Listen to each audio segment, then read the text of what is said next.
আসসালামু আলাইকুম ওয়া রাহমাতুল্লাহি ওয়া বারাকাতুহু। প্রিয় ভিউয়ার্স, আশা করি সবাই ভালো আছেন।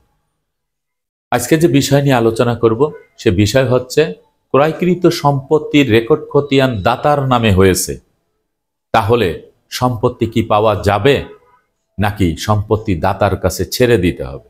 এই বিষয়টি নিয়ে বিস্তারিতভাবে আলোচনা করব। তাই ভিডিও না টেনে সম্পূর্ণ ভিডিও দেখার জন্য অনুরোধ রইল। আর ভিডিও দেখার পরে যদি ভালো লাগে, মন চায়, তাহলে চ্যানেলটি সাবস্ক্রাইব করে পাশে থাকা বেল বাটনটি অন করে দিয়ে আমাদের সাথেই থাকুন।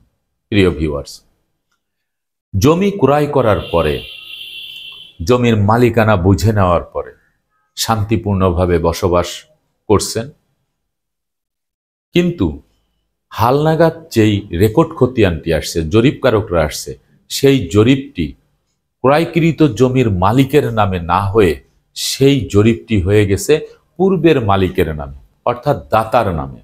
এখন প্রশ্ন হচ্ছে, দাতা এসে দাবি করছে যে এই সম্পত্তি ছেড়ে দিতে হবে কারণ আমার নামে রেকর্ড হয়েছে, আর যিনি সম্পত্তি ক্রয় করেছেন তিনি তো দলিল মূলে মালিক। তাহলে এই সম্পত্তির প্রকৃত মালিকানা কে পাবে এবং কার কাছে এই সম্পত্তি থাকবে? এই বিষয়টা আমাদের অনেক ভাই বোনরাই জানতে চেয়েছে। তো এখানে একটি জিনিস সবচেয়ে মাথায় রাখতে হবে, সেটি হচ্ছে যে দাতার কাছ থেকে যখন সম্পত্তি ক্রয় করা হলো, দাতা কোন বুনিয়াদে সম্পত্তি বিক্রি করলো? তার বুনিয়াদ হচ্ছে তিনি ওই সম্পত্তির প্রকৃত মালিক, অর্থাৎ বিক্রেতা। বিক্রেতার অরিজিনাল মালিকানা হচ্ছে ওই সম্পত্তির উপরে তার অধিকার আছে, বেচা বিক্রি হস্তান্তর করার সব অধিকারই আছে, যার ফলে তিনি কিন্তু জমি বেচা বিক্রি করেছে। এখন দাতার অধিকার কিভাবে আছে? দাতার সম্পত্তির হয় দলিল আছে, না হলে ধারাবাহিক খতিয়ান আছে, খতিয়ান মূলে দাতার পূর্বপুরুষরা মালিক এবং দাতাও মালিক। আর দাতা যদি ক্রয় করে থাকে তাহলে দলিল মূলে দাতা মালিক।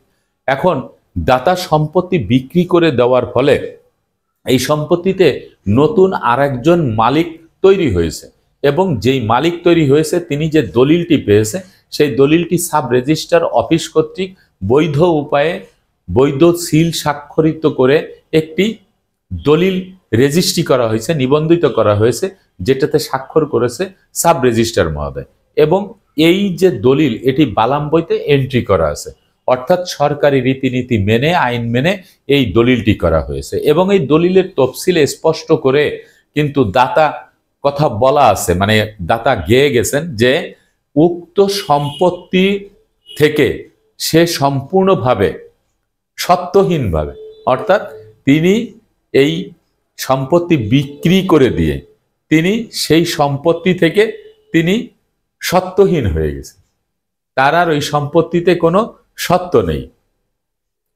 তো সম্পত্তি বেচা বিক্রি করে দেওয়ার পরে দাতার যে কলাম, সেখানে কিন্তু স্পষ্ট লেখা থাকে যে উক্ত সম্পত্তি এত টাকার বিনিময়ে বেচা বিক্রি করে অথবা হেবা দলিল করে উক্ত সম্পত্তি থেকে তিনি সত্যহীন হয়ে গেলেন, তারা সত্য নেই।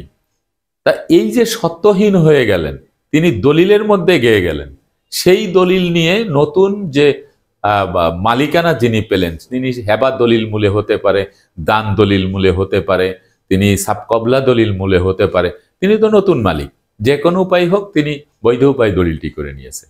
এখন এই দলিল মূলে তিনি জমি দখলে আছেন, কিন্তু কোনো না কোনোভাবে জরিপকারকদের ভুলের কারণে হতে পারে, দাতার উদ্দেশ্য প্রণোদিতভাবে হতে পারে, যিনি নতুন মালিকানা অর্জন করেছেন তার গাফিলতির কারণে হতে পারে, তিনি নামজারি করেন নাই, জমির খোঁজ খবর নেন নাই, সেই কারণে এই চলমান যে রেকর্ডটি ছিল, অর্থাৎ জমি বেচা কেনা করার মধ্যবর্তী স্থানে চলমান জরিপ হতে পারে বা তারপরেও হতে পারে, যে কোনো উপায় দাতার নামে সেই রেকর্ডটি হয়ে গেছে। সে যে রেকর্ডই হোক, RS রেকর্ড হোক, SA রেকর্ড হোক, BS রেকর্ড হোক, যে রেকর্ডই হোক, সেটি হয়ে গেছে। এখন দাতা যদি ওই জমি দাবি করেন তাহলে সেটি বেআইনিভাবে দাবি করা হবে, আইনগত দিক থেকে সেটা তার রাইটস নেই যে তিনি এই জমির মালিক, কারণ তার দলিলের মধ্যে তিনি গেয়ে গেছেন যে তিনি সেই সম্পত্তি বেচা বিক্রি করে দিয়ে তিনি সত্যহীন হয়ে গেছেন, তার ওই সম্পত্তিতে কোনো সত্য নেই। এখন এই যে নতুন যে দলিল, যিনি নতুন গ্রহীতা, জমির মালিক যিনি, এখন তার করণীয় কি? তার করণীয় হচ্ছে দুইটা পদ্ধতিতে তার করণীয়। কারণ আমার কাছে দেখেন একটি গেজেট আছে, এই গেজেটের মধ্যে স্পষ্ট করে এই কথাটি উল্লেখ করা আছে, আপনারা রেকর্ড অফ রাইটস নামে যেই পরিপত্রটি জারি করা হয়েছে সেই পরিপত্রের মধ্যে আপনারা 6 নাম্বার কলামে আপনার প্রকৃত ভুল এবং যথার্থ ভুল, এই প্রকৃত ভুল এবং যথার্থ ভুলের ভিতরে আপনারা কয়েকটি পয়েন্ট পাবেন। তার মধ্যে এই পয়েন্টটি যে যদি ভুলক্রমে কোনোভাবে জমির খতিয়ান যদি পূর্বের মালিকের নামে বা দাতার নামে হয়ে যায়, তাহলে এই খতিয়ানটি পূর্বের কাগজপত্র দেখে এসিল্যান্ড মহোদয় এই খতিয়ানটি সংশোধন করে দিতে পারবেন।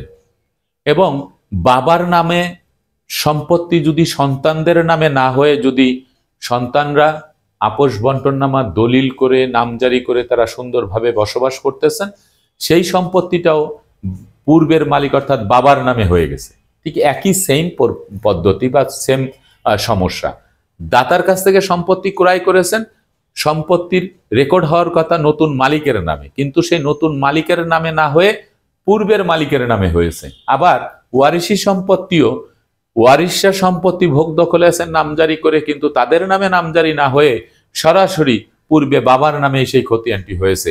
এই খতিয়ান যে ভুল, এই ভুলগুলি প্রকৃত ভুল এবং যথার্থ ভুল, এই ভুলগুলি সংশোধন করার জন্য এসিল্যান্ড মহোদয় যথেষ্ট। এখানে উল্লেখ করা আছে যেটি স্টেট অ্যাকুইজিশন টেন্ডেন্সি অ্যাক্ট 1950 144-এর বিধানে 143 ধারায় এই ভুলগুলি এসিল্যান্ড মহোদয় সংশোধন করে দিতে পারেন, এমনটি কিন্তু গেজেটে উল্লেখ করা হয়েছে। এই ধরনের ভুল যাদের আছে তারা বিশেষ করে বিজ্ঞ আদালতে না যেয়ে আপনারা সরাসরি এসিল্যান্ড মহোদয়ের কাছে চলে যাবেন এবং এসিল্যান্ড মহোদয়ের কাছে আপনি যখন যায় বলবেন এবং এই গেজেটের কাগজটি আপনারা সাথে রাখবেন, তখন দেখবেন যে এসিল্যান্ড মহোদয় এটি ঠিক করে দেবে। আর যদি কোনো ভুল আরো বেশি অতিরিক্ত কোনো ভুল থেকে থাকে, উনি যদি এটি করে দিতে যদি ব্যর্থতা স্বীকার করে, তার দায় যদি তিনি নিতে না চান, তাহলে আপনি তো বসে থাকলে কাজ হবে না।